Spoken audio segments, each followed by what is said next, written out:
السلام علیکم ناظرین، ایران، اسرائیل اور امریکہ کی جنگ ایک نئے فیز میں داخل ہو گئی ہے اور نیا فیز بہت خطرناک ہے۔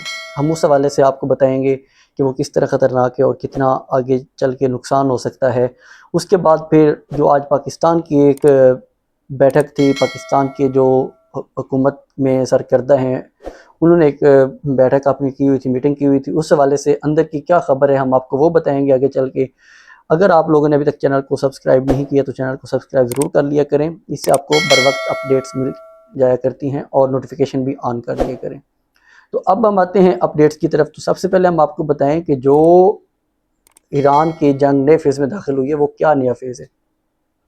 اس میں یہ ہے کہ تھوڑا سا میں آپ کو بیک گراؤنڈ بتاؤں گا کہ جو سب سے پہلے یہ اٹیکس ہو رہے تھے نا، یہ سارے اٹیکس ہو رہے تھے میزائلوں کی جگہ پہ ہو رہے تھے، یا جو جہاں پہ جنگی سامان ہے ان جگہ پہ ہو رہے تھے، جہاں پہ جہاز وغیرہ ہیں ایران کے، اسرائیل کے۔ یہ اٹیکس ایک دوسرے کے ان جگہ پہ ہو رہے تھے بیسز، جس طرح ایران جو اٹیک کر رہا تھا وہ امریکی بیسز پہ اٹیک کر رہا تھا، اسرائیل کی بیسز پہ اٹیک کر رہا تھا، اسرائیل میں جو جہاں پہ ان کے فوجی ہیں وہاں پہ اٹیک کر رہا تھا۔ اب جو اسرائیل نے کام شروع کیا ہے اس نے سویلین پہ اٹیک کرنا شروع کر دیا ہے۔ یہ چیز بہت خطرناک ہے، کیونکہ جب یہ جنگ سویلینز پہ چلی جائے گی، سویلینز پہ اٹیک کرنا انہوں نے جیسے شروع کر دیا تو یہاں سے ایران بھی سویلین پہ اٹیک کرے گا، تو وہ جنگ اور زیادہ خطرناک ہوتی جائے گی۔ یہ جنگ جو چل رہی ہے سویلین پہ اٹیک والی، اس میں جو اسرائیل نے اٹیک کیا ہے وہ ہم آپ کو لیٹسٹ اپڈیٹ دیتے ہیں۔ انہوں نے پاسداران انقلاب، جو ایران میں پاسداران انقلاب کی مکمل فوج ہے، اب ان کے گھروں کے اوپر اٹیک کرنا شروع کر دیا اسرائیل نے۔ اب وہ لگاتار جو پاسداران انقلاب کے لوگ سیکورٹی دے رہے ہیں، بحریہ میں ہیں یا بری فوج میں ہیں ایران کی، اب ان کے اوپر، ان کے گھروں کے اوپر اٹیک کرنا شروع کر دیا ہے۔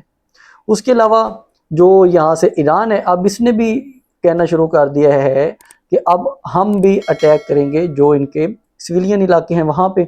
جب یہ جنگ سویلین پہ چلی جائے گی تو بیچارے وہ لوگ جن کا مقصد ہی نہیں تھا کہ یہ جنگ شروع ہو، وہ اس جنگ میں مارے جائیں گے۔ اسرائیل میں بہت زیادہ لوگوں میں غصہ پایا جا رہا ہے کہ نیتن یاہو نے اس جنگ کو شروع کرنے کا مقصد کیا تھا۔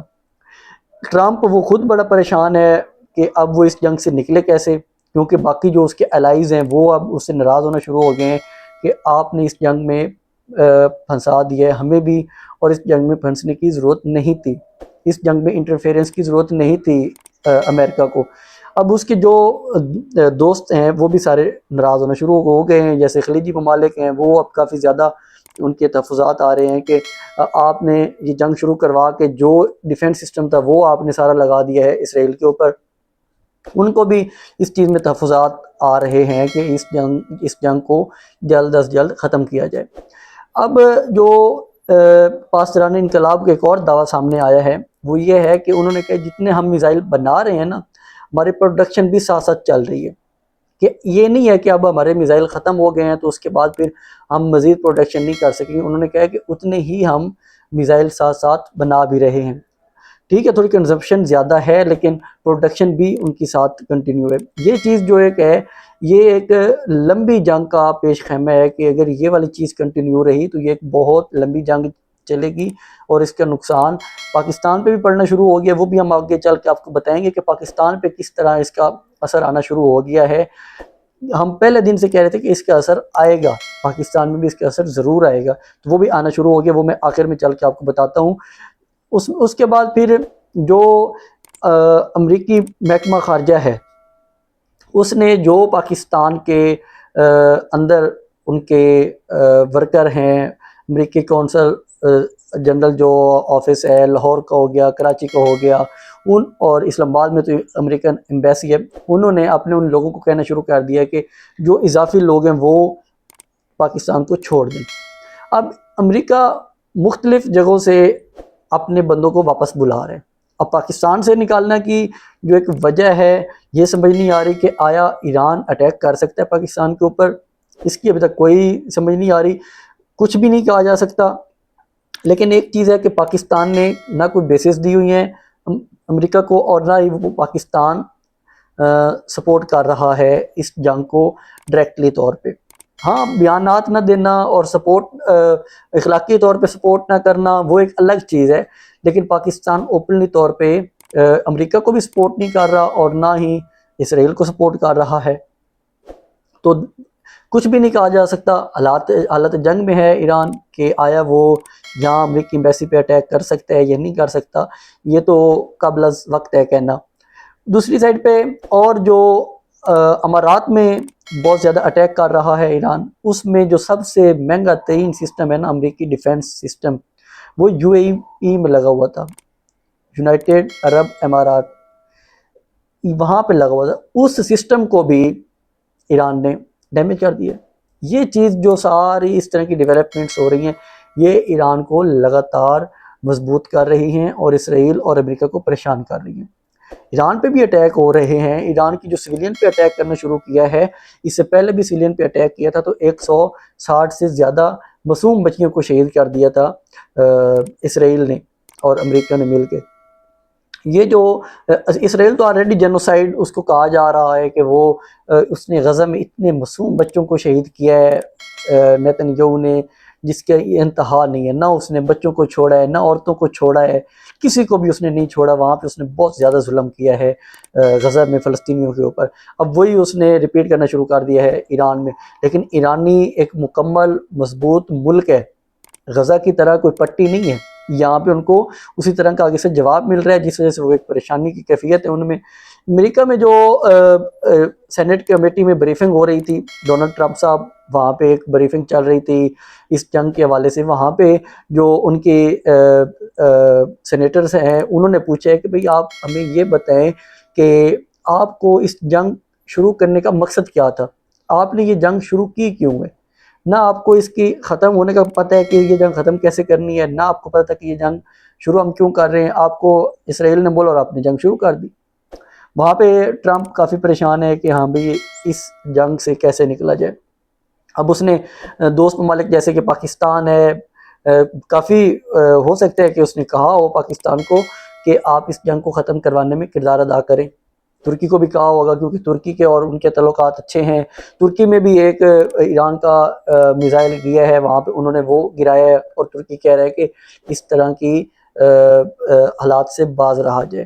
اب میرے خیال میں ایران یہ کرنا چاہ رہا ہے کہ اگر ہم ڈوبیں تو دوسروں کو بھی لے کے ڈوبیں.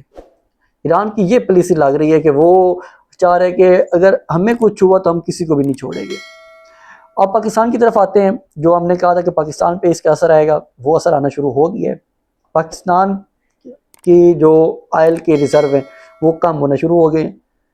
آج سینٹ میں جو ہمارے ایک تھنک ٹینک ہیں اورنگزیب صاحب وزیر خزانہ، انہوں نے بولا ہے کہ ہمارے پاس ابھی ٹینشن والی بات تو نہیں ہے، لیکن ہو سکتا ہے ہمیں خطرہ پڑے، ہمارے ریزرو کم ہو رہے ہیں آئل کے. یہی چیز ہوتی ہے جنگوں میں نقصان جو ارد گرد کے ملکوں کو دیتی ہے. اب پاکستان میں اس کے امپیکٹ پڑنا شروع ہو گیا ہے. جس دن جنگ شروع ہوئی ہے اسی دن ہی پاکستان نے پیٹرول اور ڈیزل کی قیمتیں بڑھائی ہیں. اب پھر کہہ رہے کہ ہم دوبارہ بھی ہو سکتا ہے بڑھانا پڑے، اور درس کیا دیا جا رہا ہے پاکستانی عوام کو کہ آپ سیلف ڈسپلن میں آئیں. بھائی آپ ہمیں بتائیں کہ آپ کتنا سیلف ڈسپلن استعمال کر رہے ہیں. پنجاب کی جو بیوروکریسی ہے وہ اندھا دھند بے دریغ پیٹرول ڈیزل، اپنی ان کی سہولتیں، ان کی عیاشیاں، ان کے ذاتی اخراجات کے لیے جی انہیں پیٹرول ڈیزل دیا جائے. وہ وہاں پہ کس نے ڈسپلن قائم کروانا ہے؟ وفاق میں بھی آپ کی حکومت ہے، پنجاب میں بھی آپ کی حکومت ہے، تو وہاں پہ ڈسپلن قائم کروائیں آپ لوگ. لیکن نہیں، عوام کو درس دیا جا رہا ہے کہ جی آپ سیلف ڈسپلن یوز کریں. اس کے بعد جو پاکستان تحریک انصاف ہے انہوں نے آج بائیکاٹ کیا ہوا تھا. وہ انہوں نے کہا کہ ہم بالکل شامل نہیں ہوں گے جو یہ میٹنگ بلائی گئی ہے، کیونکہ جب تک ہماری عمران خان صاحب سے ملاقات نہیں کروائی جاتی ہم آپ کے ساتھ نہیں بیٹھیں گے. کیونکہ 3 مہینے سے زیادہ دن ہو گئے ہیں کہ عمران خان صاحب سے ملاقات نہیں کروائی گئی. اپوزیشن لیڈر جو ہیں سینٹ میں بھی اور قومی اسمبلی میں بھی، علامہ راجہ ناصر عباس صاحب اور محمود خان چکزئی صاحب، انہوں نے کہا ہے کہ اگر آپ نے یہ میٹنگ کرنی ہے تو آپ جوائنٹ سیشن بلائیں پارلیمنٹ کا، اس میں یہ میٹنگ رکھ لیں، وہاں پہ آپ یہ بلا لیں، لوگوں کو بلا لیں یا سب کو بتا لیں. کوئی اتنا غیر ذمہ دار نہیں ہے کہ وہ یہ والی باتیں جو ان کیمروں کی وہ جا کے باہر لیک کر دے گا. حالانکہ آج ان کیمرہ کی جو اندر کی بات ہے وہ یہ کہ پرائم منسٹر صاحب جو ہیں وہ کافی نالا نظر آئے کہ جی پی ٹی آئی کو آنا چاہیے تھا، یہ قومی سلامتی کا ایشو تھا. بھائی قومی سلامتی کا ایشو ہے تو آپ یہ بتائیں کہ عمران خان صاحب جن کی پی ٹی آئی جماعت ہے، آپ ان سے تو مشورہ نہیں لے رہے اور کہہ رہے ہیں کہ جی یہ لوگ آ جائیں جو ان کے نام پہ ووٹ لے کے آئے ہوئے. اس طرح نہیں ہوتا. ایک کامن سینس کی چیز ہے کہ آپ اس بندے کو تو باہر رکھ رہے ہیں لیکن آپ کہہ رہے ہیں کہ باقی پیش ہو جائیں. تو یہ جو ایک چل رہی تھی، منسٹر گور صاحب کا بھی بیان آیا ہے اس بات کے اوپر، وہ کہتے ہیں کہ ہم اس طرح نہیں کر سکتے کہ صرف فوٹو سیشن کے لیے ہم آپ کے ساتھ بیٹھ جائیں. عمران خان صاحب کی صحت بھی ایک نیشنل ایشو ہے، وہ ایک نیشنل لیڈر ہیں، 3 کروڑ ووٹ ملا ہوا ہے انہیں، اور آپ نہ ان سے کوئی ملاقات کروانے دیتے ہیں، نہ ان سے کوئی فیملی کی ملاقات ہوتی ہے، نہ پولیٹیکل ملاقات ہوتی ہے، اور آپ کا خیال ہے کہ آپ یہ لوگ آئیں اور آپ کے ساتھ مل بیٹھ کے سارے معاملات کو حل کر لیں. تو اس طرح نہیں ہوتا. گورنمنٹ کو بھی چاہیے کہ اپنی ضد ختم کریں اور ملک کو ایک یونائٹ دکھائے، کیونکہ جیسے بھی حکومت ہے، اب آپ کی حکومت ہے تو اس کو یونائٹ دکھانے میں بھی آپ کا کردار ہونا ہے.